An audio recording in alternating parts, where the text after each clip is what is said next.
se llama el lóbulo derecho del hígado, que es más grande de lo que está a la izquierda, que es el lóbulo izquierdo. Además de ser un repliegue peritoneo que divide el hígado y lo sostiene en su posición, porque imagínense un órgano tan pesado, ¿cómo lo voy a tener en esa posición sin que se caiga contra gravedad? Voy a tener una estructura que envuelve ese ligamento. Esa estructura era el vestigio de una vena que se encontraba en la circulación fetal. Ya vamos a recordar circulación fetal, porque asumo que también ya se les olvidó. Pero entonces, ¿qué es la vena umbilical? En el niño se llamaba vena umbilical, en nosotros pues eso no está permeable, la vena umbilical. Entonces, en nosotros ya no se llama vena umbilical, como ya se cerró, ya se tapó, sino que se llama el ligamento redondo del hígado. El ligamento redondo del hígado me ayuda, entonces está como envuelto también por esa hoja de ligamento falciforme. ¿Hay más estructuras que soportan el hígado? Sí, porque el hígado, insisto, es muy pesado y yo no solamente con falciforme lo voy a mantener en su posición. Entonces, los otros ligamentos que lo sostienen es este que se encuentra hacia arriba sobre el plano coronal, de ahí su nombre como ligamento coronario, y unas prolongaciones en forma triangular que emite este coronario en los extremos del hígado, superiores y laterales del hígado, que se llaman los ligamentos triangulares. Punto. Los triangulares, el coronario y el falciforme me ayudan a mantener el hígado allá arriba pegado a la cúpula diafragmática derecha. Y aquí también podemos ver cómo en el borde inferior del hígado va a haber una glándula anexa a el hígado, que es la vesícula biliar. Pero la vesícula biliar nos sirve para identificar el borde inferior del hígado. Aquí entonces, ¿qué les estoy mostrando? Les estoy mostrando como si yo hubiera retirado el hígado de ese espacio. Es decir, abrí como un libro. El hígado, esta parte que estamos viendo, sería la parte posterior. Y acá es donde debería encajar. Entonces el hígado está envuelto en su mayoría por peritoneo, exceptuando esta zona de acá atrás. Se llama el área desnuda del hígado. ¿Qué problema tiene esa área desnuda del hígado? Que si se llegan a presentar inflamaciones, infecciones, rupturas en esa zona, el peritoneo no está cerca. Entonces no necesariamente se diagnostica tempranamente esa lesión.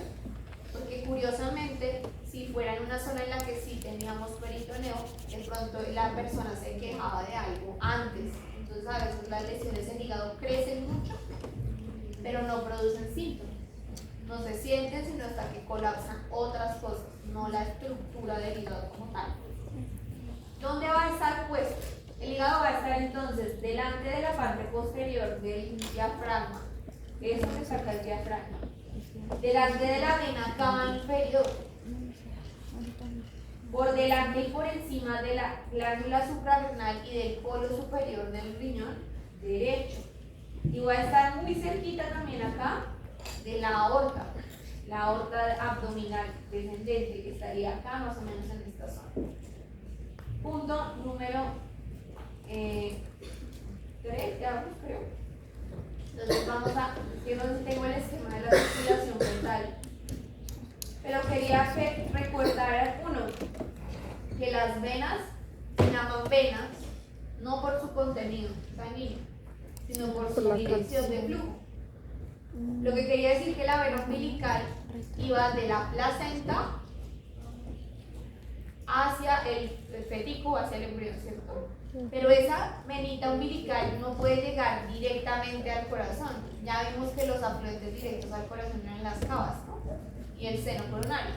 Pero tendrá que llegar a la cava inferior. Y les muestro, la cava inferior no está acá por delante. Es decir, si yo veo el hígado, esto sería por delante. Por acá llegó la vena umbilical. La vena umbilical, antes de llegar a la vena cava inferior, lo que va a hacer es pasar a través del hígado. Y entonces pasa a través del hígado y llega a la vena que estaba llegando por debajo al hígado. ¿Cómo se llamaba esa vena? La vena que llega al hígado. Porta. ¿Qué recolectaba la vena porta? ¿Qué recolectaba? ¿Cómo así? Toda vena recolecta sangre de alguna zona. Por ejemplo, la vena renal recolecta el drenaje del riñón. ¿De dónde viene la vena porta? ¿Solamente? Entonces se llamaría vena mesentérica superior, si viniera solamente del intestino delgado. Entonces vamos uno, sí, del intestino delgado es una parte, pero no de una vez. ¿Qué más? Ahí le están soplando. Esta es la porta. ¿Y de dónde está recolectando? Del hígado. Del estómago. Todo el colon, sí señora. El Todo el hígado. colon, todo el intestino delgado, ¿qué más? El hígado.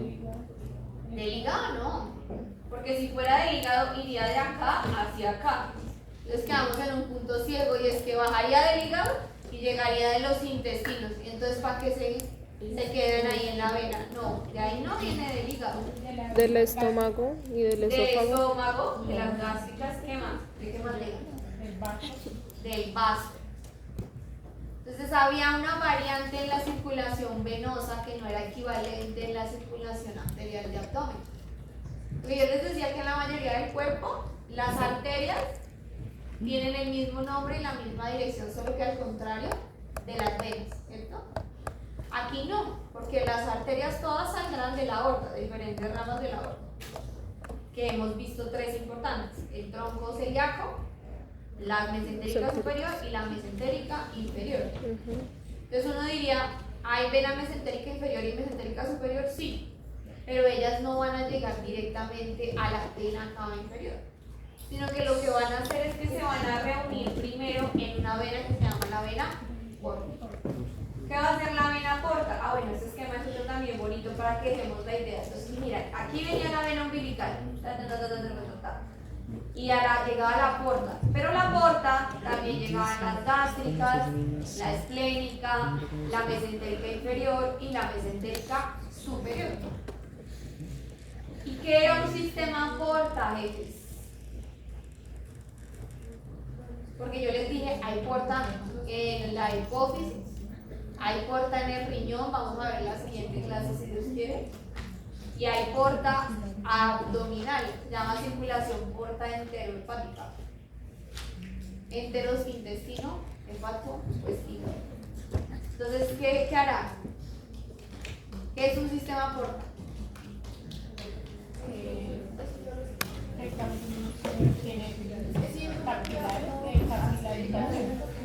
Encía, ¿cómo se escribe? Capilariza la arteria.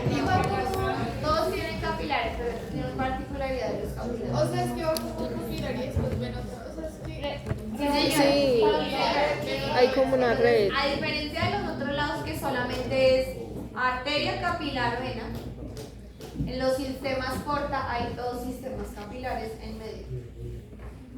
Hay unos que están en la arteria, en el extremo arterial, pero en este caso los dos capilares están en el extremo portal. ¿Me explico? Si yo voy a ir a absorber al intestino delgado, voy por la arteria mesentérica, ¿qué? Superior, delgado, vamos a absorber nutrientes, no vamos a hacer popó. Entonces llegó la arteria a la pared y en la pared de ese intestino se capilariza. No lo puedo mostrar, pero imagínense que en la pared del intestino delgado llegó y formó un capilar. ¿Para qué formó el capilar? Para liberar oxígeno, nutrientes que transportaba el glóbulo rojo. Luego esa sangre se devolvió, porque ya no tiene nutrientes, las dejó en la pared del intestino. Entonces se devolvió a través de qué vena. No cambiamos de intestino, entonces mesentérica superior. Y la mesentérica superior viene sin comida, ¿no? Porque dejó toda la comida, pero ¿qué más trae esa vena mesentérica en su luz? En sus glóbulos rojos, además de tener los glóbulos rojos vacíos, que ya dejó toda la comida. Nada más. ¿Dime? Toxinas que estaban en la luz del intestino, ¿qué más? Grasas y nutrientes, pero que estaban en la luz del intestino. Entonces, esos lípidos, esa glucosa, lo que se haya absorbido en las distintas porciones, lo tengo que filtrar porque no va limpio, va lleno con toxinas, desechos, microorganismos. Y entonces primero, antes de devolverlo a la circulación sistémica, ¿qué debo hacer? por el hígado. Para que el hígado diga, no, esto es glucosa, guardémoslo. Esto es lípido, guardémoslo en tal sitio. O no, esto es un microorganismo, tenemos que matarlo porque si no lo regamos por el resto del cuerpo. O por ejemplo, este es un fármaco, pero entonces tiene absorción en el hígado, entonces lo va a absorber un poquito en el hígado, pero en el resto en otras regiones corporales. Entonces ese sistema va a ser el porta. Llegamos por la porta y se vuelve a capilarizar. Entonces ahí va el segundo capilar antes de devolver la circulación sistémica. Y del capilar, del otro sistema capilar, voy por la vena hepática, que son 3 venas hepáticas en realidad. Y ahí sí vuelvo a la vena cava inferior y vuelvo al sistema mayor. Por eso es que es un sistema porta. Porque tengo capilar en el hígado y tengo capilar en la pared del órgano que recibió la porta. Les di el ejemplo del intestino, pero puede ser el ejemplo del vaso, puede ser el ejemplo del estómago, puede ser el ejemplo del intestino grueso o del apéndice. ¿Listos? Entonces, volviendo acá. Yo puedo utilizar como referencia en la parte inferior del hígado 4 estructuras para ubicar. Una, la vesícula biliar. Otra, la vena umbilical. Otra, la vena cava inferior en la parte posterior. Y la otra es la porta. Entonces yo trazo una H que me une la vena cava inferior, la vesícula biliar, aquí trazaría entonces este que está aquí, el ligamento redondo, y les estaba tratando de mostrar fetalmente cómo también se comunicaba con la cava, y es que yo de la porta, tengo una vena umbilical, llego a la porta, y de la porta voy a ir a la hepática, por otro ligamento que se llama el ligamento venoso de Arancio, y después los veo padeciendo porque no entienden circulación portal. Entonces, de la vena porta a la cao, ¿cómo se llamaba entonces el ligamento? Si me dicen que no, y estaba poniendo atención que ya hace un minuto. Entonces no estaba poniendo atención. Se llama el ligamento venoso o de Arancio. Entonces, el ligamento venoso de Arancio que une porta con hepáticas.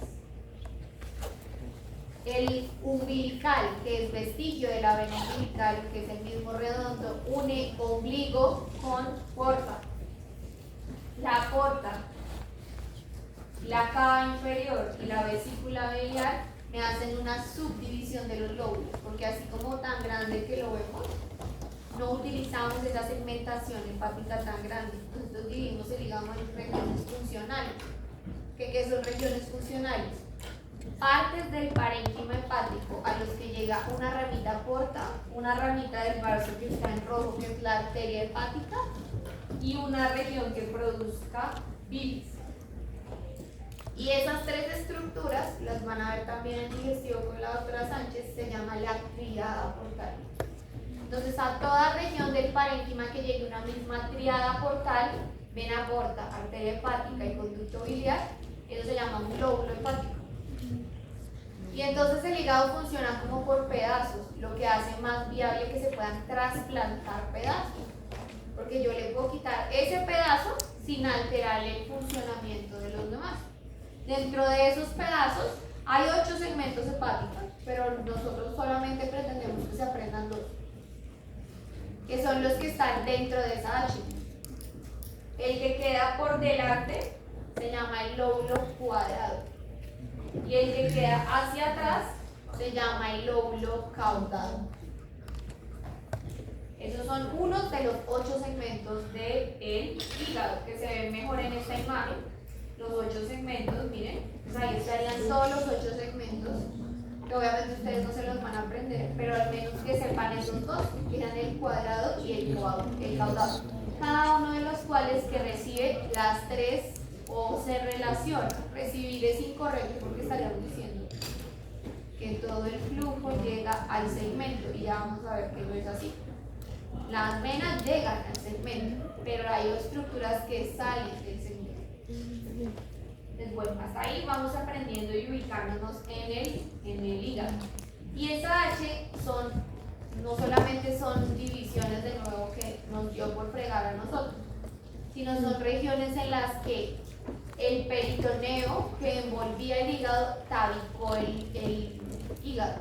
Y entonces se llama la fisura principal o sagital derecha, la que está cercana a la cava inferior y la vesícula biliar, y la que está hacia hacia el ligamento venoso y el ligamento redondo, que se llama, pero que habla de hasta de verdad hay control en la voz, sería la izquierda. Entonces, si no me distraen a mí. Bueno, sigamos. Entonces, ¿qué pasa aquí? Que les decía que en la triada vamos a tener tres estructuras: una arteria, una vena, que no es la vena hepática, sino se llama la vena porta, y un conducto biliar. Vamos a unir la idea de para dónde van cada uno. La porta, repito, la porta venía de abajo o de los lados, pero del abdomen, y recogía todo, ¿no? Entonces llega al hígado. La arteria tiene la misma también organización, porque ella venía del tronco celíaco y llegaba al hígado a nutrir el hígado. Pero ¿para dónde va la bilis? ¿Para qué? Eso no es 100% cierto, porque no siempre irá a la vesícula, solo en unas ocasiones.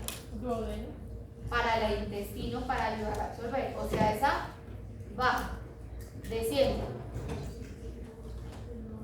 baja. Ahorita me devuelvo ahí. ¿Y cómo baja?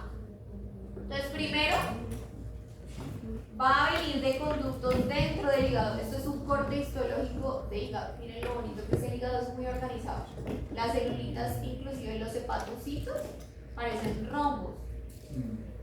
Y desde ahí vienen estos canales chiquiticos que recuerden que culus es pequeño, entonces se llaman canalículos biliares, que luego de ser tan chiquitos pasan a ser grandes visiblemente y ya se llaman conductos biliares. Todos se van a reunir en la salida, antes de salir del hígado, en dos conductos que se llaman el conducto hepático derecho y el conducto hepático izquierdo. Los dos conductos hepáticos derecho e izquierdo salen del hígado, es decir, ahí sí los alcanzo a ver por fuera del hígado y forman una cosa que se llama el conducto hepático común. Pero él, como decía ahorita Sánchez, mujer, yo para algo tengo que utilizar la vesícula biliar. Y es que yo estoy produciendo más o menos 1 litro de bilis al día, pero yo no estoy comiendo en un momento una comida al día y ya, sino que a veces pico una cosita, mínimo hago desayuno, almuerzo y cena. Es decir, que yo debo hacer coincidir la liberación de la bilis que produje ese día con el momento en el que acabé de ingerir alimentos.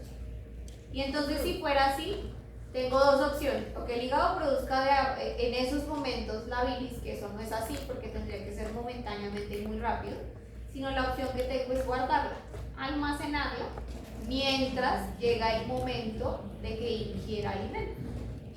Entonces, esa estructura que sirve como almacenamiento temporal de la bilis se llama la vesícula biliar. Vesícula es saco pequeño. Y aquí entra otro parámetro importante para tener en cuenta. ¿Será que la vesícula, creo que por acá tengo el tamaño más o menos, ¿será que a la vesícula le cabe el litro que produzco diario? No. Es muy chiquito. Entonces la vesícula tiene una función adicional, además de guardar la bilis, que es concentrar. Entonces como que la deshidrata para que quepa, porque si no el litro completo no va a caber. Y ya ahorita hablamos de una consecuencia fisiológica que tiene eso. Pero entonces íbamos en el conducto hepático común. Debe haber una forma que esa bilis que bajó por los conductos hepáticos derecho, izquierdo y hepático común lo llegue a la bilis. Entonces ese conducto que sirve para guardar esa bilis en la vesícula biliar se llama el conducto cístico. Entonces la bilis por ahí entra y se almacena en la bilis. Y en el momento de decir, no, ya comí, voy a liberarlo, por ejemplo, me comí la bandeja paisa que hablábamos hace un rato, un alimento que requiere harta bilis, que tiene harta grasa y hartos lípidos. Entonces, ¿qué hace la vesícula? La vesícula abre un huequito aquí al final y deja que salga por el cístico. Entonces, la unión del cístico con el conducto hepático común era el que hablamos hace un rato. Entonces llega al colédoco y el colédoco a su vez recoge las enzimas pancreáticas que libera el páncreas en ese momento y llega al duodeno. ¿Listo? Esa sería entonces la vía biliar. ¿Pero a qué voy? La consecuencia de que yo deshidrate tanto esas sales biliares es que eso se pueda volver piedra, calcio,